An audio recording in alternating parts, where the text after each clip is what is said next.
Friends, जय हिंद, वंदे मातरम। Welcome back to our YouTube channel. Friends, आज एक बहुत महत्वपूर्ण विषय पर बात करने वाले हैं और इस विषय पर हम पहले भी एक से दो वीडियो बना चुका हूं। लेकिन जब मैंने ये वीडियो बनाई थी तो उस टाइम पर एक जो फैक्ट है उसमें लेकर के दुनिया में पूरी जितने भी लोग थे उनमें कंफ्यूजन था। और कंफ्यूजन क्या था वो मैं आज आपको मैं बताने वाला हूं। वो था कि सुप्रीम कोर्ट का एक डिसीजन ये था, क्योंकि डिसीजन ये था कि अगर कोई भी व्यक्ति जो कि एससी एसटी ओबीसी किसी भी समुदाय से आता है, अगर वो व्यक्ति किसी भी एक स्टेज पर रिजर्वेशन का फायदा लेता है तो अंतिम चयन जब उसका हो जाएगा तो उसको जनरल कैटेगरी में काउंट नहीं किया जाएगा। यह था इशू और इसके ऊपर पहले भी एक वीडियो बनाई थी। लेकिन वहां पर एक पेज था और पेज क्या था वो मैं आज आपको बताने वाला हूं और वहीं पर ये जो वीडियो है उस पर केंद्रित है। वो मैंने उस टाइम पे भी बताया था कि अगर आप जो फीस है, फीस यानी कि जब आप फॉर्म भरते हैं तो उस टाइम पर क्या होता है कि जो एससी एसटी के लोग जो होते हैं उनके लिए 0 होती है फीस। उसी तरीका से महिलाओं के लिए होती है। लेकिन जो जनरल कैटेगरी के होते हैं, अगर यूपीएससी की मैं बात करूं तो उनके लिए शायद 100 रुपए की फीस लगती है। तो ये जो 100 रुपए की फीस है, अब जो इशू आया है वो ये है कि 100 रुपए की जो फीस है इसको भी काउंट किया जाएगा एज ए रिजर्व कैटेगरी। नहीं समझे? समझोगे अब। देखिए, यानी कि क्या था अब तक कि अगर आपने किसी भी तरीका की कोई सेवा ली है, यानी कि रिजर्वेशन में या तो एज में छूट ली है, या तो फिर आपने जो मार्क्स में छूट ली है, या फिर आपने अपनी जो कैटेगरी है उसको रिवील किया है कि आप ओबीसी से आते हैं या एससी से एसटी से, तो अब आप जो है अंत तक जो चयन होगा आपका तो रिजर्वेशन में ही होने वाला है। क्लियर है? और रिजर्वेशन की जो सीमा है वो लगभग कितनी है? 50% के अप्रोक्सीमेट है, जिसके अंदर एससी ओबीसी एसटी सारे कुछ आते हैं। याद है आपको?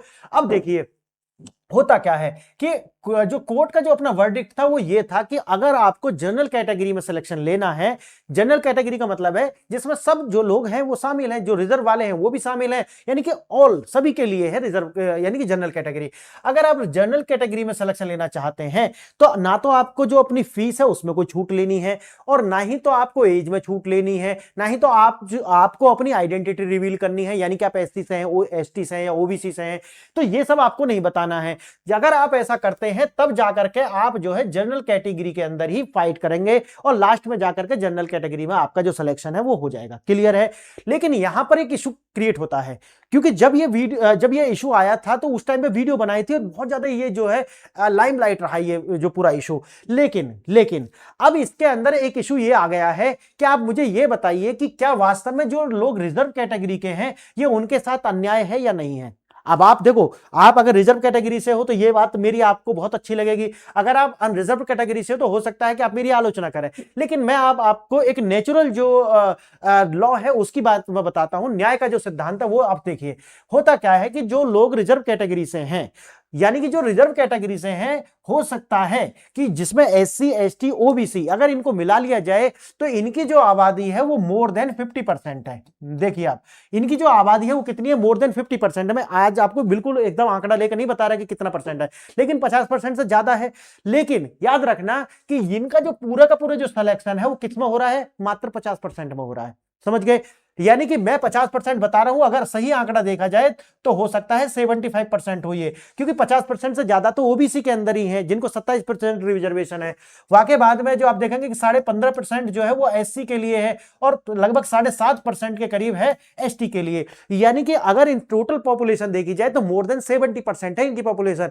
लेकिन इनको अगर देखा जाए तो कहां पर रख दिया गया है? मात्र 50% के अंदर। और बचे हुए जो 25% लोग हैं, है ना, या तो 25% या लेस देन 25%, याद रखना। यानी कि 25% से भी जो कम लोग हैं उनके लिए 50% सीट जो है वो शेष बचती है। ये है इशू टोटल। याद रखना क्या मैंने बोला, इसीलिए मैंने इसके ऊपर नाम रखा है कि क्या 100 रुपए के जो छूट है क्या वो हमारे 50% जो रिजर्वेशन है उसको ले डूबी है? ये है इशू। तो देखते हैं क्या है। वही है कि 100 रुपए की जो फीस में छूट जो दी गई थी, लेकिन अब उसको भी रिजर्वेशन में काउंट किया जाएगा। और यहां पर जो है न्याय का जो एक सिद्धांत है उसका जो है उल्लंघन होता हुआ हमें दिखाई पड़ रहा है। आरक्षित वर्ग पर असर जो है वो पड़ने वाला है। वही है कि अगर कोई भी व्यक्ति जो एक तरीका से टैलेंटेड है, जिसके अंदर एक तरीका से मानिए कि अलग बुद्धिमत्ता है, अगर वो जनरल कैटेगरी के बराबर या उससे भी ज्यादा नंबर लाता है, लेकिन उसके बाद भी उसका सिलेक्शन सिर्फ और सिर्फ रिजर्व कैटेगरी में होगा। क्यों? क्योंकि या तो उसने 100 रुपए का छूट ले लिया है या किसी तरीका से उसने अपनी जो आइडेंटिटी है वो रिवील की है एससी एसटी या ओबीसी के रूप में। क्लियर है मेरी बात? आगे देखना। अब सीमित अवसर हैं, जैसा कि मैंने आपको बता दिया, अगर आपने एक बार काउंट किया तो फिर काउंट हो जाएंगे। आगे देखना, असर बहुत ज्यादा बड़ा होने वाला है इसका।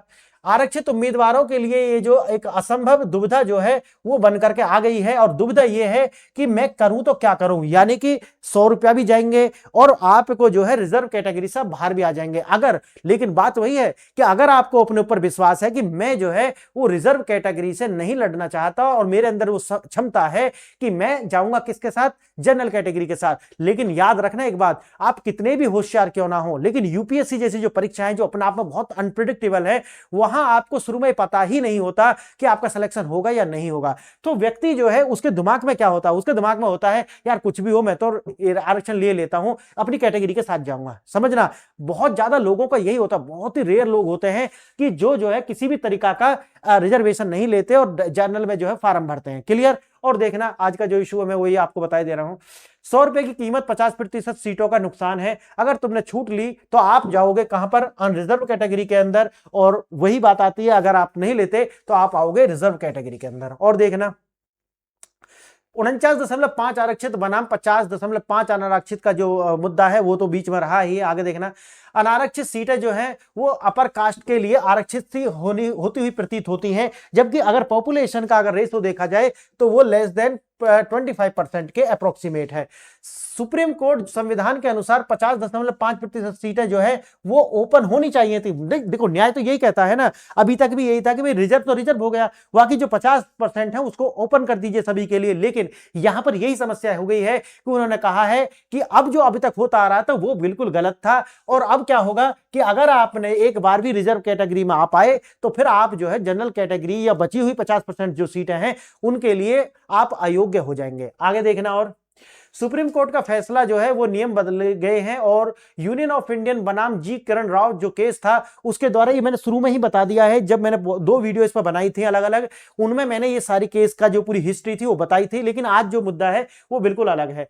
आरक्षित उम्मीदवार रिजर्व कैंडिडेट जो है उनके लिए क्या है, जैसा कि मैंने आपको बता दिया है, अब जनरल या अनरिजर्व्ड सीट जो है वो अलग तरीका से बनाई गई है। आगे देखना, यदि किसी आरक्षित उम्मीदवार ने परीक्षा किसी भी चरण में छूट ली है तो वो अनारक्षित जो है माना जाएगा। और ये ही मुद्दा था, क्या वास्तव में फीस जो है 100 रुपए की उसको भी जो है रिजर्वेशन माना जाएगा? हाँ, ये हो गया है। देखना तीसरा वाला पॉइंट, परीक्षा जो शुल्क है वो भी क्या है माना जा रहा है, वो भी रिजर्वेशन में ही क्रिएट किया जा रहा है, यानी कि अनारक्षित वर्ग में। आगे देखना, डबल बेनिफिट्स रोकने का तर्क, माइग्रेशन पर रोक, माइग्रेशन डिनाइड कर दिया गया है। माइग्रेशन किससे किसकी ओर, यानी कि अनारक्षित से आरक्षित की ओर और आरक्षित से अनारक्षित की ओर। देखना अभी तक होता क्या था कि जो अनारक्षित है वो आरक्षित की ओर नहीं जा सकते, समझ गए, यानी कि जो जनरल कैटेगरी है वो रिजर्व कैटेगरी के साथ नहीं जा सकता क्योंकि उसके लिए लगता था सर्टिफिकेट। लेकिन जो अनारक्षित है, यानी कि जो अनारक्षित है वो तो नहीं जा सकता, लेकिन आरक्षित वाला जो है वो अनारक्षित की ओर जा सकता था, यानी कि जिसको रिजर्वेशन है वो कहां जा सकता था, अनरिजर्व के साथ में जा सकता था। लेकिन अब ये हो गया है कि अब अगर आप रिजर्व में हैं तो रिजर्व में आएंगे, अगर आप अनरिजर्व में हैं तो अनरिजर्व में आएंगे। क्लियर है। आगे देखना, कोर्ट का कहना है कि आप आरक्षित श्रेणी सुविधाओं का उपयोग करके दौड़ में शामिल नहीं हो सकते और फिर अंतिम परिणाम में अनारक्षित सीटों पर जो है दावा नहीं कर सकते। यह फैसला राजस्थान और कर्नाटक हाईकोर्ट के मामले से उपजा, जो कि दिसंबर 2025 और 26 जनवरी यानी कि जनवरी 2026 में लगातार न्यूज में बना हुआ है। आगे देखना, एक उम्मीदवार का धर्म संकट यह है कि अगर वो SC ST OBC में जाता है तो फिर उसको आरक्षित वर्ग में गिना जाएगा अगर उसने फीस का भी क्या लिया है, कंसेशन लिया है। जैसे ही अपने हां टिक किया तो अब आपको जो फीस में जो छूट है वो तो मिल जाएगी, लेकिन क्या होगा, आप आ जाएंगे आरक्षित श्रेणी में, और आरक्षित श्रेणी में जैसे ही आप आ जाएंगे फिर आपका जो लास्ट में सिलेक्शन होगा वो आरक्षित के अंदर ही होगा, यानी कि 50.5 के अंदर ही होने वाला है। बची हुई जो 49.5% सीट है वो उनमें नहीं होगा। आगे देखना, यानी कि सरकार SC ST और महिलाओं को जो है 100 रुपए के आवेदन की जो फीस है उसको माफ करती है। सुप्रीम कोर्ट के नए फैसले के अनुसार यह 100 रुपए की बचत एक जो रिलैक्सेशन है वो माना जा रहा है और इसीलिए जो है उनको भी काउंट किया जाएगा। क्या आप सच छिपा सकते हैं? क्या SC ST OBC उम्मीदवार जनरल बनकर फॉर्म भर सकता है? बात तो यही है कि हाँ अब तो है, सुप्रीम कोर्ट ने बोल दिया, बिल्कुल ही आप कर सकते हैं। सच वही है कि आप एक कैटेगरी से अगर छुपाते हैं तो आप जनरल के अंदर आ जाएंगे। आगे देखना, EWS के लिए अलग नियम क्यों है? SC ST OBC जो है वो disqualified from the general seats, clear है। लेकिन बात EWS क्या है, फीस तो करेगा पेड, लेकिन स्टेटस क्या हो जाएगा, eligible for the general seat. जो ईडब्ल्यूएस है वो जो है फीस तो देगा, लेकिन अगर वो सिलेक्शन लेता है तो जनरल सीट पे वो काउंट हो सकता है ईडब्ल्यूएस वाला। क्लियर है? लेकिन बात वही है कि फिर या तो आप इसमें भी ऐसा ही कर दीजिए कि भाई अगर SC ST OBC भी है तो बाद में जाकर के फिर कर सकते हैं कि 50% रिजर्व कर दीजिए, एक नियम बना दीजिए, और जो नियम पहले बना हुआ था तो एक ये भी है, तो तभी जाकर के। हाँ, लेकिन एक बात और मैं एक बात जरूर कहूंगा कि जो SC ST OBC है, जैसे OBC के अंदर जो क्रीमी लेयर का जो प्रोसेस है वो लाया गया, उसी तरीका से SC ST के अंदर भी ये जो प्रोसेस है वो लाना चाहिए। और सुप्रीम कोर्ट उस पर कार्य कर रहा है लगातार कि भाई SC ST OBC के अंदर जो लोग समृद्ध हो चुके हैं उन लोगों को जो है क्रीमी लेयर में रखा जाए और उनको किसी भी तरह का जो रिजर्वेशन है वो नहीं मिलना चाहिए। आगे देखना, उम्मीदवारों पर सबसे बड़ी मार, ओबीसी की जो दोहरी मार वही है कि ओबीसी जो है लगभग 27% कोटा उसको मिला हुआ है, और ये जो 27% कोटा है ये पहले उच्च मेरिट वाले ओबीसी जनरल लिस्ट में चले जाते थे, लेकिन अब क्या हुआ है कि अब ये जो है उसी 27% के अंदर रहने वाले हैं, और पॉपुलेशन जो है जैसे मैंने आपको बताया लगभग 50% से ज्यादा है ओबीसी की। तो आप सोचिए कि 27% रिजर्वेशन पर लड़ेंगे 50% लोग, तो किस तरीका की इसकी मेरिट जो है वो जनरल की मेरिट से ऊपर जाने वाली है।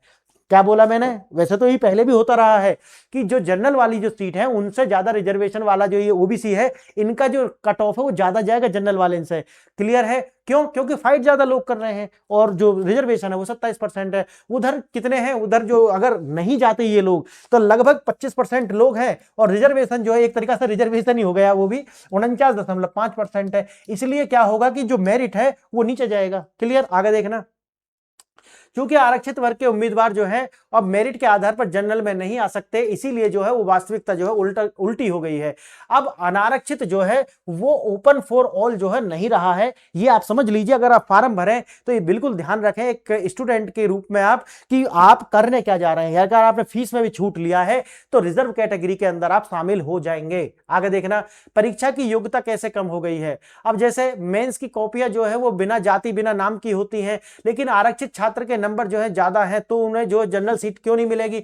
नहीं मिलेगी, क्योंकि यही तो सुप्रीम कोर्ट का कहना है। क्लियर? क्योंकि पहले तो किसी को पता नहीं होती कि नंबर ज्यादा आएंगे या कम आएंगे, लेकिन बाद में ऐसा होता है। आगे देखना, अब बात वही है कि ये सिर्फ जो नियम आए हैं ये ठीक है आपकी मेरिट को तो प्रभावित करेंगे, लेकिन एक और जो है उसके अंदर जो आईएफएस है, क्योंकि मामला जो कर्नाटक से आईएफएस के लिए ही शुरू हुआ था कि एक आईएफएस सर्विस का जो मेंबर था उसने कहा था कि मैं जो है नंबर मेरे जनरल से ज्यादा है इसलिए मुझे जनरल में काउंट किया जाए, तो मैंने अलग वीडियो बनाई थी इसके लिए, ठीक है, जहां पूरी हिस्ट्री कवर की थी। लेकिन अब इसमें उन्होंने ये भी कर दिया है कि अगर आईएफएस आप हैं तो फिर होम कार्डर जो है उसका जो यानी कि कार्डर सिस्टम आप जानते होंगे, अगर आप सिविल सर्विस का पूरा प्रोसेस जानते होंगे तो जो कैडर सिस्टम है अब वो आपको उस तरीका से नहीं मिलने वाला है। और देखना, अगर आपने प्रीलिम्स में आरक्षित छूट ली है तो अंत तक ये जो छूट है वो मानी जाएगी और आप जो है वो जनरल में कैटेगरी में आप शामिल किए जाएंगे।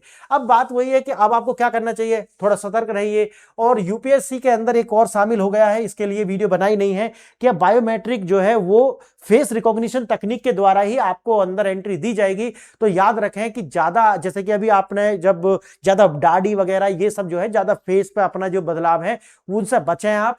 क्लियर? नहीं तो वो आपको जो रिजेक्ट कर देगा और आपको जो परीक्षा आप दे नहीं पाएंगे। आगे देखना, यह मानकर चलें कि अपने लिए जो सीटें हैं वो केवल आपके कोट तक ही सीमित है, जो कोटा है आपका उस तक ही है, और 50% जो पूल था अब तक वो समाप्त हो चुका है। यह केवल भारत की कहानी नहीं है, ये लगभग अब पूरी दुनिया के अंदर जो है वो ऐसा देखने के लिए मिल रहा है। यानी कि समावेशन के नाम पर जो है एक तरीका से अब ये जो आरक्षित अनारक्षित या फिर कहो कि अफर्मेशन एक्शन के नाम पर अब समानता जो लाने का जो प्रयास है ये भारत में ही नहीं लगातार पूरी दुनिया के अंदर जो है ये प्रिविलेज क्लास जो है एक तरीका से इसको खत्म किया जा रहा है। तो हमें इसके साथ जो है चलना तो पड़ेगा, क्योंकि हम इसमें ज्यादा कुछ कर नहीं सकते। इस फैसले ने अदृश्य रूप से मेरिट के नियमों को जो है बदल दिया है। अब जैसे कि शुरू में बता दिया है कि 100 रुपए की जो छूट है वो जो बहुजन समाज है यानी कि जो 50% से ज्यादा जिनकी आबादी है उनको जो है लगभग 50% सीटों पर ला करके सीमित कर देगा। अपने आप में अगर देखा जाए तो ये नेचुरल जस्टिस जो है उसके भी खिलाफ है, होना ये चाहिए, नहीं तो फिर रिजर्व सीट का मतलब ही नहीं बनता। ठीक है, लेकिन वो ये बदलाव होने चाहिए। बदलाव के रूप में जैसे मैंने बताया क्रीम लेयर इसमें लागू करो, और ताकि जो पिछड़े जो लोग हैं एकदम जो पीछे से पीछे भी है उसको आगे लाया जा सके। फ्रेंड्स बताइए वीडियो आपको कैसा लगा? अगर वीडियो अच्छा लगा है तो लाइक शेयर एंड सब्सक्राइब कीजिए। आपने वीडियो यहां तक देखा इसके लिए धन्यवाद। नमस्कार।